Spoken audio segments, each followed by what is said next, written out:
नमस्कार। आज हम बात करेंगे महाराष्ट्र के इलेक्शन की। कल वोटिंग होने जा रही है। अब प्रश्न ये उठता है कि कौन जीत सकता है? कौन है जीत का दावेदार?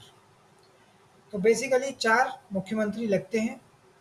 उद्धव ठाकरे, देवेंद्र फडणवीस, एकनाथ शिंदे और अजित पवार। ये 4 मुख्यमंत्री के दावेदार लग रहे हैं। तो लोगों को लग रहा है कि पहले पहले लग रहा था कि महाविकास आघाड़ी की सरकार बन रही है। किंतु लाडली बहना योजना आई और बहुत सारी चीज़ें हुई।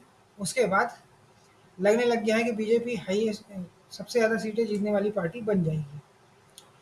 किंतु फिर भी उसका मुख्यमंत्री बनेगा, इस पे डाउट है। क्योंकि महाराष्ट्र में बहुत सारे रायता फैल चुका है। एनसीपी में तोड़ हो चुकी है, शिवसेना में तोड़ हो चुकी है। तो यह कहना बहुत ही मुश्किल है कि कौन जीते, कौन किसके साइड आ जाएगा। ये भी हो सकता है कि एक गठबंधन को 15-20 सीटें कम मिल जाए तो दूसरा उसके साथ आ जाए। ये प्रिडिक्शन लगाना बहुत ही मुश्किल है कि कौन जीत सकता है, कौन हार सकता है। फिर भी हम कोशिश करेंगे इस वीडियो में ये बताने की। तो महायुति को एक एज तो है, बट उसमें फिर ये है कि देवेंद्र फडणवीस सीएम नहीं बन सकते हैं। बस सीएम बनाना पड़ेगा एकनाथ शिंदे को। और अगर महाविकास आघाड़ी को 15-20 सीटें कम पड़ गई और अजित पवार फिर से अपने चाचा के पास जा सकते हैं ऐसी कंडीशन में कि मुझे मुख्यमंत्री बना दो, और फिर शरद पवार उनको मुख्यमंत्री बना के कर दें। किंतु शरद पवार तो अपनी लड़की को ही लॉन्च करेंगे, वो अजित पवार को क्यों आगे बढ़ाएंगे? अब रीज़न ये बताया जा रहा है कि महायुति में जो मुख्यमंत्री वो खुद का मुख्यमंत्री है और खुद जीते। महाविकास आघाड़ी में ये है कि बस भाजपा को कैसे न कैसे करके सत्ता से बाहर रखा जाए। यदि एकनाथ शिंदे को मुख्यमंत्री नहीं बनाया गया तो ये भी हो सकता है कि वो वापस उद्धव ठाकरे के पास चले जाएं। इन सब बीच में मिडिल क्लास को तो कुछ मिलना नहीं है, कोई भी जीते। मिडिल क्लास को तो टैक्स की मार ही पड़ेगी, महंगाई बढ़ेगी, ट्रैफिक ही बढ़ेगा और पोल्यूशन की मार ही मिलनी है, और बेरोज़गारी तो बढ़ेगी ही बढ़ेगी। तो मिडिल क्लास तो खुद ही नहीं समझ पा रहा है कि उसको जाना कहाँ पर है। बहरहाल गरीबों को फ्रीबीज़ मिलेगी, जैसे लाडली बहना योजना, उज्ज्वला योजना, स्वच्छ भारत अभियान, प्रधानमंत्री आवास योजना, ये सबका फ़ायदा मिल सकता है। और अलग-अलग जगह पे डमी कैंडिडेट खड़े करके भी भाजपा को एक एज मिल जाया करती है। जैसे हरियाणा में 20-25 सीटों पे डमी कैंडिडेट खड़े किए गए थे। वैसे स्ट्रेटेजी महाराष्ट्र में भी अपनाई गई है। पहले ये हुआ कि उद्धव ठाकरे ने कोशिश करी कि वही मुख्यमंत्री बने। जब उनको लगा कि वो नहीं बन पा रहे हैं, तो उन्होंने कहा कि हम नहीं जीतेंगे तो कांग्रेस को भी नहीं जीतने देंगे। अब कांग्रेस भी अगर उसको भी हराने के इन्होंने काम किए हैं इस चुनाव में। और शरद पवार ने एक इंटरव्यू में ये कह दिया कि हम 60 साल पहले जहाँ थे वहीं आज हैं। इसका मतलब 60 सीट से ऊपर इनकी सीटें नहीं आने वाली हैं। तो इस बीच में कहीं न कहीं भाजपा को एक एज मिल गई चुनाव में। अभी भी ये नहीं कहा जा सकता कि ये पूरी तरह से महायुति ही जीतेगी, लेकिन महायुति को एक एज तो है। हो सकता है कुछ सीटें कम आए, लेकिन एक एज मिल चुकी है। अगर भाजपा अपने दम पर 120-130 सीटें ले आती है, तो हो सकता है कि मुख्यमंत्री भी इनका बन जाए। और 100 सीट के केस में भी एकनाथ शिंदे को सीएम बना दिया जाएगा, लेकिन 90 के नीचे या 70 के आसपास चले गए, तो फिर कुछ भी हो सकता है। फिर मुश्किल है भाजपा के लिए, फिर पेच फँस सकता है। और गठबंधन में कौन कब किसके साथ चले जाए ये तो कोई नहीं जानता है।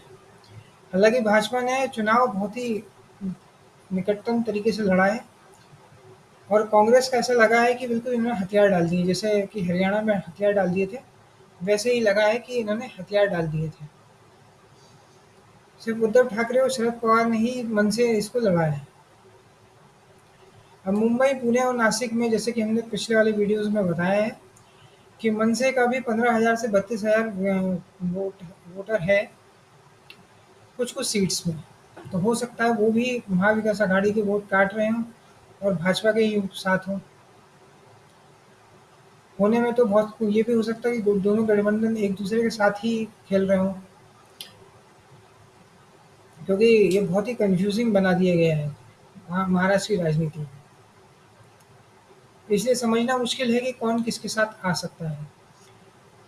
मनोज जरांगे और बहुजन अघाड़ी को भी उन्होंने घर बिठा दिया है, अपने जैसे जैसे करके मैनेज कर लिया है, ताकि इनको एक एज मिल जाए, महायुति आराम से जीत सके। पहले एमआईएम भी जोर शोर से लड़ती थी, लेकिन इस चुनाव में ओवैसी का भी कुछ दिखा नहीं है। नहीं तो पिछले चुनाव में ओवैसी ने भी मनसे से भी ज़्यादा सीटें जीत ली थी, और कांग्रेस एनसीपी को अच्छा खासा नुकसान पहुंचाया था पिछले चुनाव में। और आप देखेंगे 2014 के बाद से ही ये हैदराबाद की पार्टी बहुत आगे निकल गई है। हर जगह में एमपी में 5 कॉर्पोरेटर जीत गए हैं, बिहार में 5 मेंबर ऑफ पार्लियामेंट जीत गए थे, सॉरी विधायक जीत गए थे, और अलग-अलग जगह पे भी जीते थे। औरंगाबाद में भी एमपी जीता था इनका, तो ये थोड़ा-सा एक्सपांड कर गए थे। किंतु ये चुनाव में ये बिल्कुल भी एग्ज़िस्ट नहीं किए। हो सकता है यह चुनाव में मनसे भी वापसी कर जाए, 15-20 सीटें निकाल लें।